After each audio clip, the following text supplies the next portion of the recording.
बेरोजगार युवाओं को बेरोजगारी भत्ता देने के बड़े फैसले के बाद छत्तीसगढ़ में राजनीति तेज है। चुनाव से पहले इसे सीएम भूपेश बघेल का मास्टर स्ट्रोक माना जा रहा है, लेकिन बीजेपी का दावा है कि यह सिर्फ छलावा है। और अब सवाल यह है कि क्या बेरोजगारी भत्ते से कांग्रेस सरकार युवा वोटर्स को साध पाएगी या फिर कांग्रेस को बीजेपी उसी के दांव से चित्त कर जाएगी। देखिए रिपोर्ट। छत्तीसगढ़ के बेरोजगार युवाओं को नए सत्र से बेरोजगारी भत्ता मिलने का रास्ता साफ हो चुका है। मुख्यमंत्री भूपेश बघेल की अध्यक्षता में सोमवार को हुई कैबिनेट की बैठक में बेरोजगारी भत्ता देने के प्रस्ताव को मंजूरी दे दी गई। हालांकि ये रकम कितनी होगी, ये अब तक पूरी तरह साफ नहीं हो पाया। उम्मीद है कि अगले महीने राज्य बजट में बेरोजगारी भत्ते का पूरा लेखा जोखा जनता के सामने आएगा। माना जा रहा है कि ऐन चुनाव से पहले बेरोजगार युवाओं के लिए भत्ते का ऐलान सीएम भूपेश बघेल का मास्टर कार्ड है। लेकिन सवाल यह कि क्या वाकई बेरोजगारी भत्ते का दांव बीजेपी पर भारी पड़ेगा। जाहिर है बीजेपी भी हार नहीं मानने वाली। बीजेपी ने कांग्रेस को उसी के दांव से चित्त करने की कोशिशें शुरू कर दी हैं। पार्टी का दावा है कि बेरोजगारी भत्ता युवाओं से छलावा है।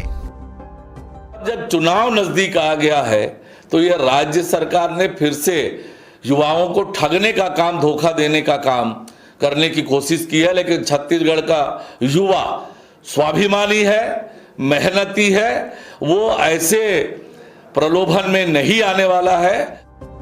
बीजेपी का कहना है कि 4 साल पहले कांग्रेस ने 10 लाख युवाओं को 2,500 रुपए बेरोजगारी भत्ता देने का ऐलान किया था, जिसका सालाना बजट 3,000 करोड़ होता है। लेकिन 4 साल बाद बेरोजगारी भत्ते के लिए 450 करोड़ का सालाना बजट रखा गया है। इसके साथ ही कई ऐसी शर्तें रखी गई हैं जिसकी वजह से ज्यादातर युवाओं को बेरोजगारी भत्ता नहीं मिलने वाला। तरह तरह की कंडीशन डालकर युवाओं को भत्ता न मिले ऐसा प्रयास किया गया है। जो 12वीं पास नहीं है उसे भत्ता नहीं मिलेगा। जिसने 2 साल पहले रोजगार कार्यालय में पंजीयन नहीं कराया उसे भत्ता नहीं मिलेगा। जिसके पिताजी निजी या सरकारी नौकरी में है उसे भी भत्ता नहीं मिलेगा। तो आखिर भत्ता मिलेगा किसे? क्या कांग्रेस के लोगों को ये 450 करोड़ रुपए बांटा जाएगा? है तो अच्छी चीज़, देना चाहिए बेरोज़गारों को, लेकिन इसमें थोड़ी क्लियरिटी रहे कि किसको कैसा मिलेगा, कौन कौन इसके दायरे में आएगा, तो उससे स्टूडेंट्स को ज़्यादा फ़ायदा होगा। और बाकी इसके साथ साथ जितनी वैकेंसीज़ हैं वो सब भी क्लियर करें, तो उसमें फिर बाकी यूथ को भी उससे फ़ायदा होगा। जितने जो बेरोज़गार अभी परेशान हो रहे हैं आरक्षण के चक्कर में और बाकी किन्हीं कारणों से, तो उसके लिए फिर बाकी सबको फ़ायदा मिलेगा। उधर बीजेपी के आरोपों पर कांग्रेस ने भी पलटवार किया है। कांग्रेस ने कहा कि भूपेश सरकार युवाओं को बेरोजगारी भत्ता देने जा रही है, इसीलिए बीजेपी के पेट में दर्द हो रहा है। मुख्यमंत्री भूपेश बघेल की सरकार हर वर्ग के साथ न्याय करती है, हर वर्ग की चिंता करती है। हम युवाओं को रोजगार दे रहे हैं, स्वरोजगार दे रहे हैं, सरकारी नौकरी का अवसर दे रहे हैं, और उसके बावजूद अगर कोई युवा बेरोजगार हो जाता है तो उसके लिए हमने बेरोजगारी भत्ता की योजना की शुरुआत की है। इससे भारतीय जनता पार्टी के नेताओं के पेट में दर्द हो रहा है। इसका सबसे बड़ा कारण है 15 साल तक रमन सिंह ने प्रदेश के युवाओं को धोखा देने का काम किया, बेरोजगारी दे भत्ता देने का वादा कर वादा खिलाफी किया। 8 साल से नरेंद्र मोदी की सरकार देश के युवाओं को धोखा दे रही है, और जब युवा रोजगार मांगता है नरेंद्र मोदी जी की सरकार से, तब यही भाजपा नेता युवाओं को टुकड़े टुकड़े गैंग बोलते हैं, देशद्रोही कहला देते हैं, तो स्वाभाविक बात इनके पेट में दर्द होगा। बेरोजगारी भत्ते को बीजेपी सिर्फ सियासी स्टंट साबित करने में जुटी है, लेकिन सवाल है कि क्या वो युवा ऐसा मानते हैं जिन्हें बेरोजगारी भत्ते का बरसों से इंतजार है। बहरहाल ये देखना होगा कि बेरोजगारी भत्ता क्या सियासी रंग दिखाता है। देवव्रत भगत और ममता लांजीवार के साथ न्यूज़ 18 रायपुर। इसी मुद्दे पर बात करने के लिए 2 खास मेहमान हमारे साथ जुड़े हुए हैं। उमेश घोरमुड़े बीजेपी नेता हैं और साथ में जुड़े हैं आकाश शर्मा, प्रदेश अध्यक्ष हैं युवा कांग्रेस के। आप दोनों का बहुत बहुत स्वागत है। आकाश जी, इसे मास्टर स्ट्रोक कहा जा रहा है भूपेश सरकार का, क्या आप मुझे बता पाएंगे कि मास्टर स्ट्रोक ये कैसे है? क्योंकि बेरोजगारी की दर जो है छत्तीसगढ़ में सबसे कम है, तो सबसे कम लोगों को ही इसका फायदा मिलना है, लेकिन उसमें भी बहुत सारी कंडीशंस अप्लाई कर दी गई हैं। तो कैसे मिलेगा लोगों को रोजगार? बेरोजगारी भत्ता, माफ कीजिएगा, रोजगार तो मिल ही नहीं रहा।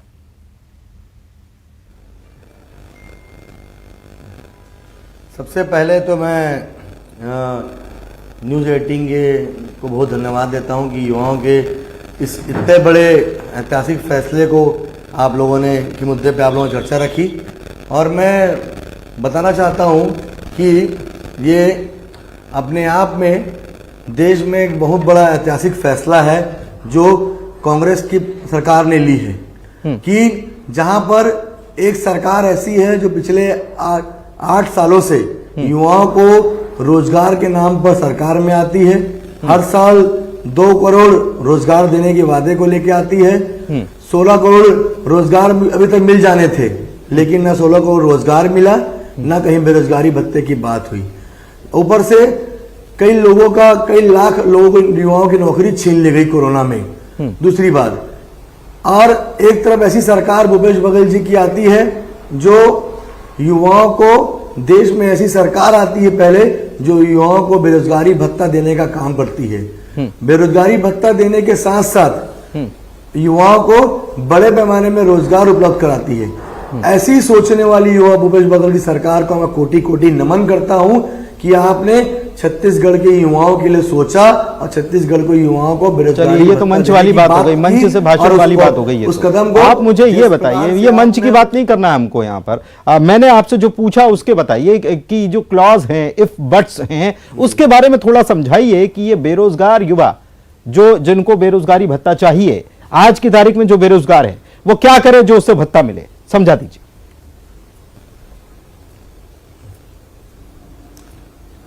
बिल्कुल, अगर एक बात बताइए, अगर जो क्लॉज डाला गया है कि 12वीं पास लोगों को मिलेगा, तो जो 12वीं तक आदमी जाता है तो सरकार ने शिक्षा की व्यवस्था की है, उचित शिक्षा की व्यवस्था की है, तो शिक्षा ले, वो पहले छात्र कहलाता है, वो 12वीं तक छात्र रहता है और उचित शिक्षा सरकार, छत्तीसगढ़ सरकार उपलब्ध करा रही है।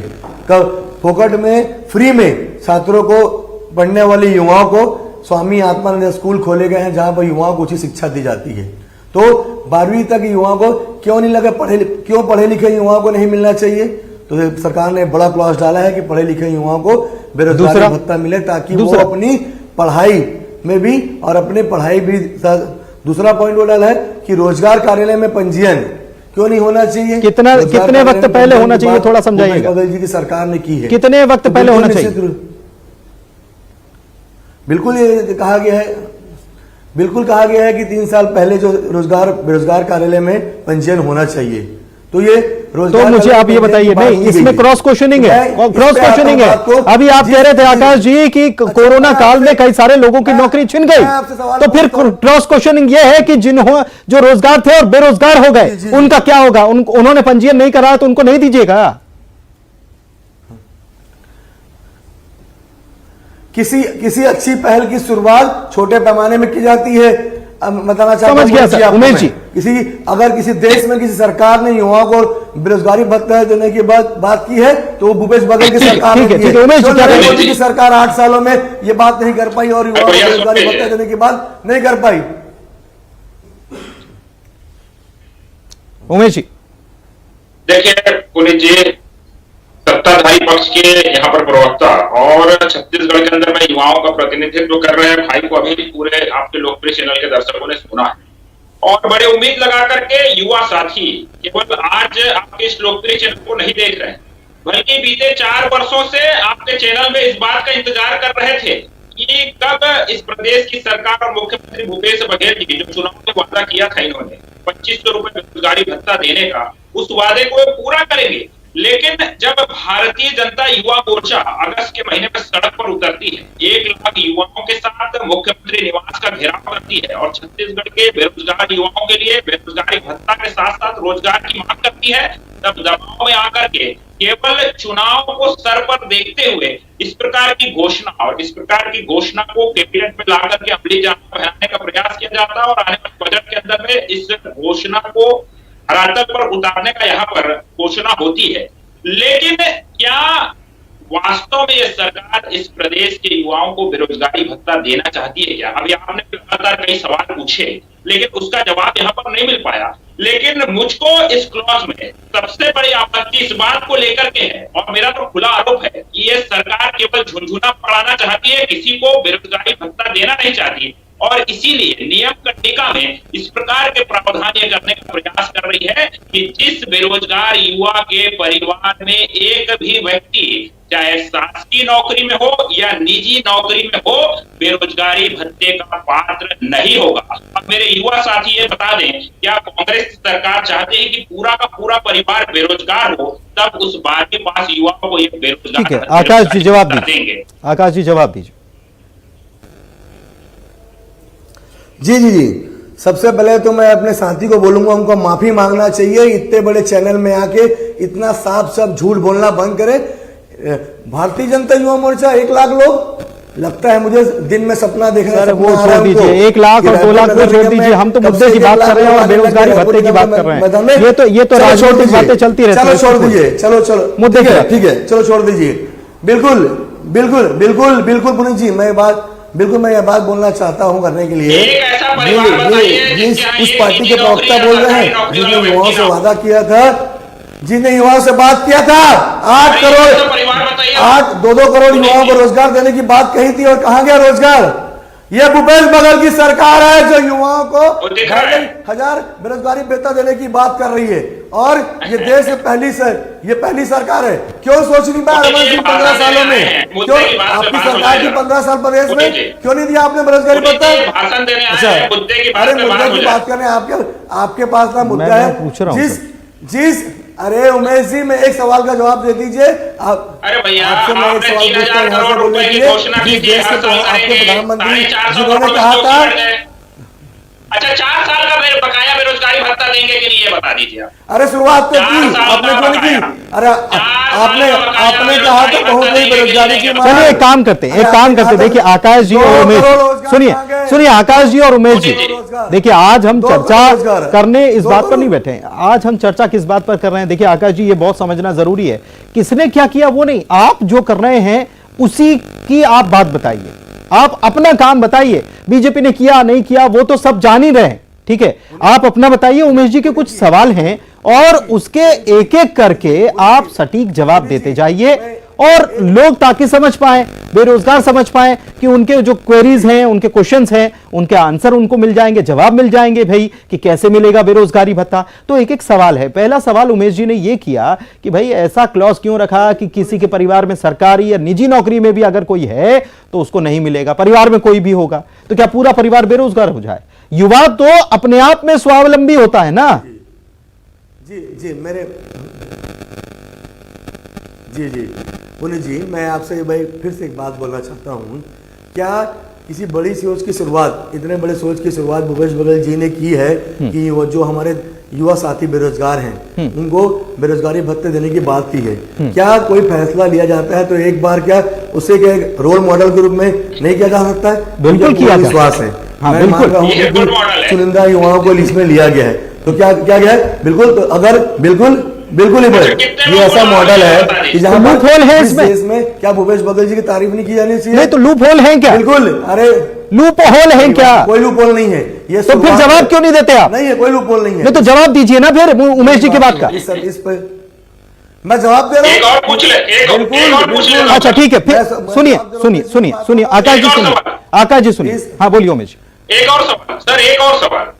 इसमें इन्होंने एक और कंडिका डाली है, जिस परिवार के पास 5 एकड़ से अधिक कृषि भूमि होगी वो बेरोजगारी भत्ते का पात्र नहीं होगा। क्या ये गरीब किसान पुत्र का अधिकार छीनने वाला क्लॉज डाला है भूपेश बघेल की सरकार ने? जवाब देते मेरे युवा साथी, बताइए आकाश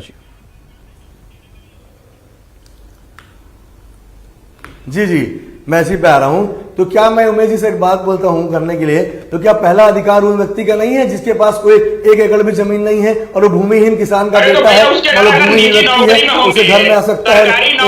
आकाश जी एक बात बताइए, एक उमेश जी मैं आपको भी रोकना चाह रहा हूं। आकाश जी मुझे एक बात बताइए, पहला और दूसरा अधिकार आपने क्या कोई एक पहला पायदान दूसरा पायदान ऐसा कुछ तय कर रखा है क्या बेरोजगारी भत्ते में?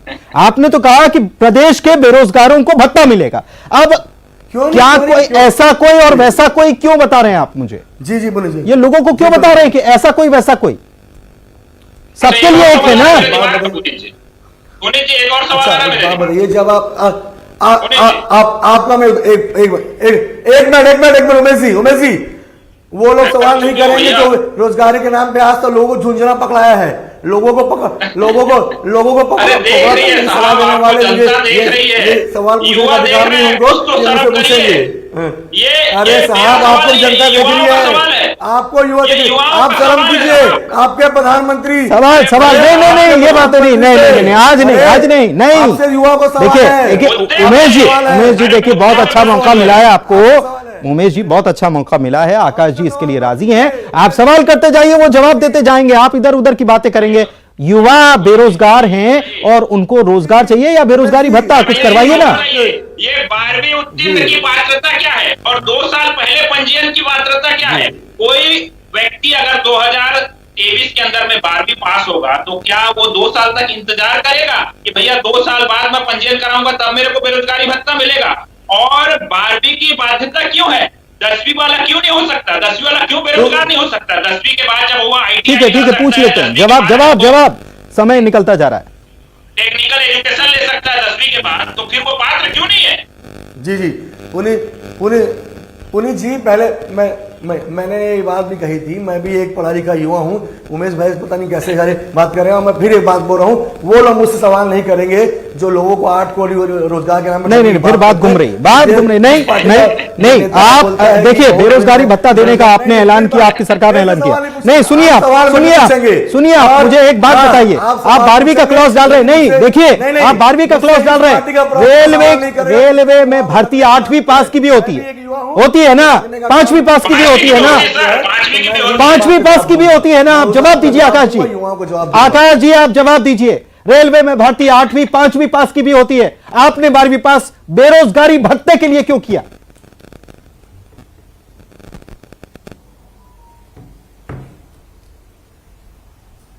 जवाब आकाश जी। फोन कट गया, चलिए उमेश जी क्या कहना चाहेंगे? खड़े हुए सर, देखिए बहुत ही दुखद है, और इस प्रदेश के युवा बीते 4 वर्षों से इस सरकार की तरफ आज से देख रहे थे कि रोजगार के अवसर मिलेंगे। रोजगार के अवसर तो छोड़िए साहब, इस सरकार ने रोजगार छीनने का पाप किया। तमाम युवा भटकते रहे दर, तमाम भर्ती परीक्षा, चाहे पुलिस भर्ती परीक्षा हो, चाहे सब, नहीं, लेकिन मैं आपसे उमेश जी, मेरा सवाल आपसे भी है कि मास्टर स्ट्रोक सरकार का कहा जा रहा है, लेकिन जब आप जान रहे हैं, और सरकार खुद ही कहती है कि भाई बहुत कम युवा हैं, सरकार कह तो रही है कि बेरोजगार युवाओं की संख्या जो है वो 0.1% या 5% के आसपास है, तो फिर ये तो पलटने वाला बाजी नहीं पलटेगा चुनाव में? ये तो देखिए, पूरे प्रदेश के बेरोजगार युवा इस बात को जानते हैं कि कितने लोग बेरोजगार हैं, और ये सरकार केवल झूठा आईना दिखा करके जनता को छलने और ठगने का प्रयास कर रही है।